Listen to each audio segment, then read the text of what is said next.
Today's episode is all about one of those games from the early 90s that thought it was cool to use real animated people in place of in-game sprites. While it worked well for some games, there were definitely some where it didn't. Let's see how the Amiga coped with it.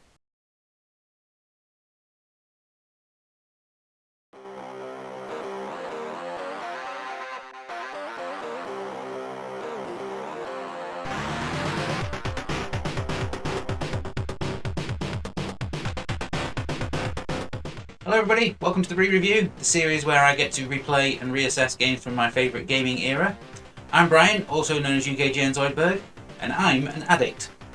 This all began in 1990 when I got my first Commodore Amiga, and even though I've had many gaming systems since, it's persisted all the way to this day. This is something that has been well documented in 37 previous episodes of this series, but it's now also been documented in the pages of Amiga Addict magazine, who somehow, in their latest issue, deemed me worthy of a 3-page interview. I would like to thank them very much for that. But if you want an insight into what it was like to work on magazines such as GamesX and Amiga Action back in the day, make sure you pick up a copy. In this series, I'm going to be revisiting all of the games that I reviewed previously and seeing whether or not I still feel the same about them.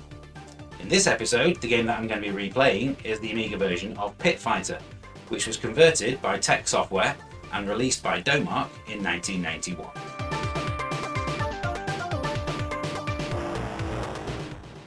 Arriving in the arcades in 1990, Atari's Pit Fighter wowed gamers everywhere with its graphics. It was the first fighting game to utilise digitised actors rather than the usual hand-drawn sprites for its characters, a technique that would be used to much greater success by Midway with the Mortal Kombat series. The gameplay saw players battling their way through an underground fight tournament as one of 3 characters. Home versions were produced by Tengen, with the Amiga version being published by Domark. It was converted by Teque Software, who were founded in 1988 by Peter Harrop and Sean Hollingworth. Separately, they had produced a number of hit games while working in-house at Gremlin, including Trailblazer, Bounder, Way of the Tiger and Avenger.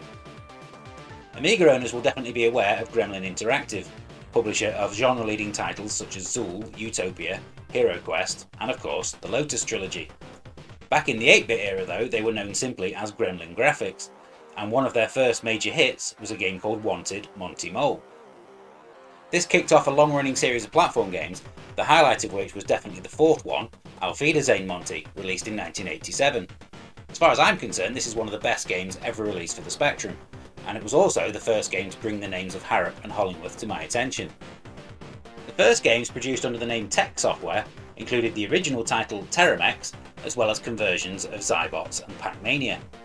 They would specialise in arcade conversions for the next few years, although the quality of these would vary wildly. For every decent conversion like Continental Circus or Shadow Warriors, there would be a Chase HQ. So when it was announced that they were going to be dealing with the Amiga version of Pit Fighter, nobody really knew what we were going to get. As Teque grew, they rebranded themselves as Chrysalis Software in order to publish their own games, including a series of football games officially endorsed by Manchester United. As the member of the GamesX team that dealt with the charts every week, I can remember Manchester United Europe entering the All Formats Top 20 at number 1 in mid-1991. It would stick around in the charts right the way through until our final issue some 35 weeks later. A secondary studio in London was also established in order to continue making conversions for various systems.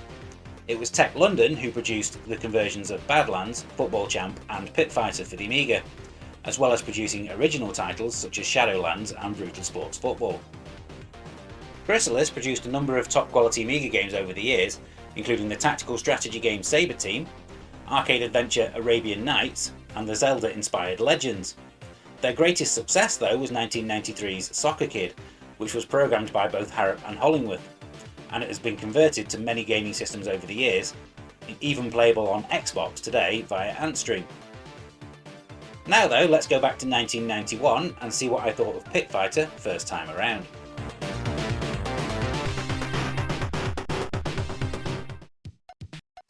My review appeared in issue 24 of GamesX from October 1991. In a fairly slow week for games, the only other Amiga game reviewed in the issue was The Blues Brothers from Titus, which was our game of the week. I was quite impressed with how close Pit Fighter was to the arcade original, despite the obvious drop in graphical quality. The action was just as fast as the arcade, and all of the front end screens had been recreated faithfully. Unfortunately though, as somebody who was never that much of a fan of the arcade original in the first place, this wasn't enough for me. I mentioned in my review how Pit Fighter was publisher Domark's big hope for the Christmas period. This was something that the PR rep had told us when they brought the game into the office for review. Unfortunately though, when it was released, the game didn't even crack the Amiga top 10, with the top spot instead going to Ocean's WWF WrestleMania. This will only appeal to fans of the arcade version. Quite why Domark would have this as its big Christmas release is beyond me. I awarded it just 2.5 X's out of 5 overall, with both lastability and presentations scoring just 10 out of 20, with gameplay a measly 8 out of 20. Here's how that score compares to the ones that appeared in other Amiga magazines at the time. Now let's load the game up again and see how it fares today. It's time for the playtest.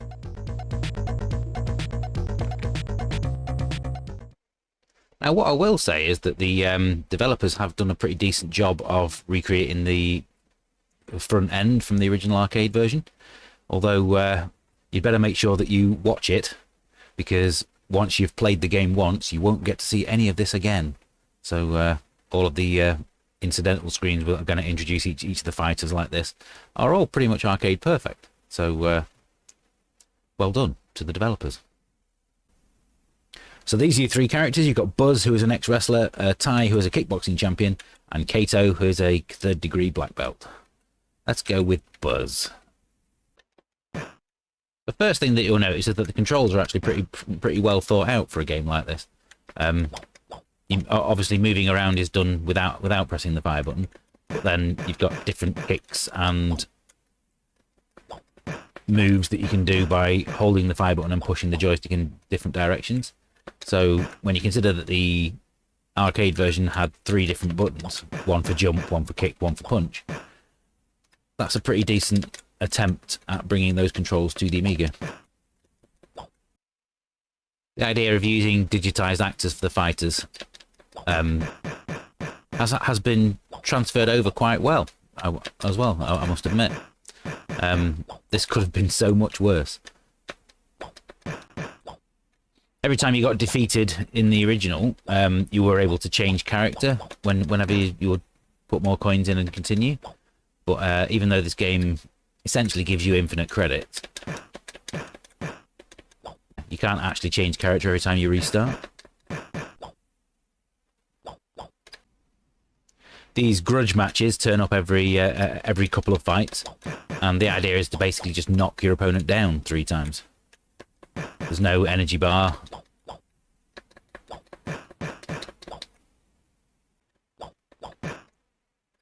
Picking up these items off the ground is not as easy as it should be. That's probably the only side of the controls that I'm not overly happy with.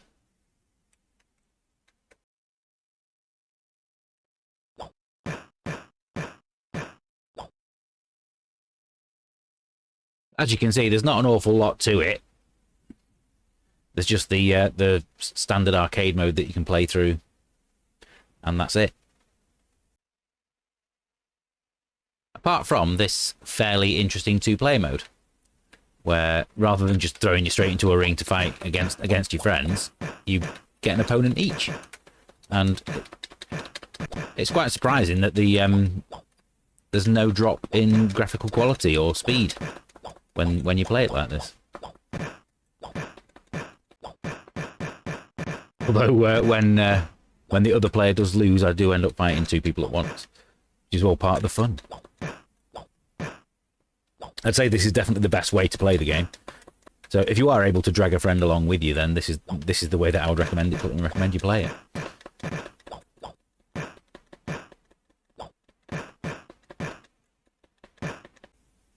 When you consider how low quality and low effort some games in this genre are on the Amiga, this could have been so much worse. But I'm still not really enjoying it. It's definitely been made by people who have at least played the arcade original. Don't know whether they like it. Don't know whether they liked it or not. I can't tell from what's here.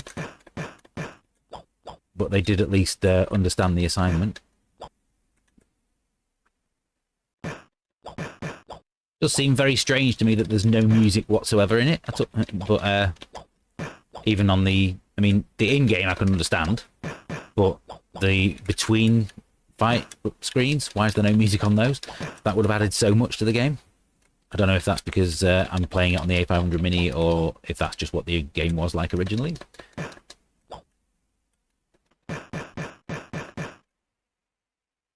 So let's leave it there and move on to the summary and see what score I would give it today. I think it's safe to say that as somebody who was never a fan of the arcade game, that I was never really the right person to review the Amiga version of Pit Fighter. Credit where it's due then to the developers who managed to do a pretty decent job of bringing this game to the home computer. There are cutbacks, like the resolution and the lack of background detail, but on the whole, I think if you like the original, you'll be very happy with how this one looks. Even the fans, though, will be disappointed by the lack of music and the sparse sound effects. It seems an incredibly strange choice by the developer to give the player infinite credits. This means that if you really wanted to, you could sit down and play through the entirety of the game on your first sitting. Unlike the arcade version though, you won't be able to change characters every time you continue, and instead you'd have to go back to the main menu in order to do this. Apart from the 2-player mode, there are no extra modes either. I think if I'd paid £25 for this, I'd feel robbed. That 2-player mode is a definite high point though. Rather than just throw the players into the arena one-on-one, you instead get an opponent each. If you defeat your opponent quickly, you get the choice of either standing there and watching your friend suffer, or you can jump in and help. Alternatively, if they die, you end up having to fight 2 players at once, and it's really entertaining. As an arcade conversion, it's surprisingly decent, and certainly a lot better than we probably expected. As a game though, it's still not very good. The arcade beat-em-up Super League looks a little bit like this, and thankfully, as far as Pit Fighter is concerned, there are many games that are a lot worse. For a conversion, I'd definitely give it a B for effort, but as it is, I'm going to lower my original score to a 4 out of 10.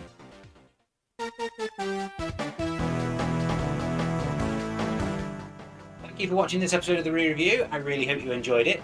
If you did, then all previous episodes you can find in a playlist right here on the channel if there's any that you've missed.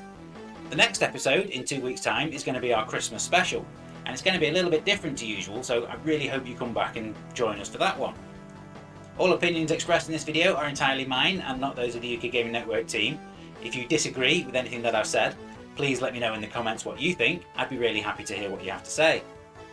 You can also follow me over on Twitter, which I still refuse to call X, at UKGNZoidberg.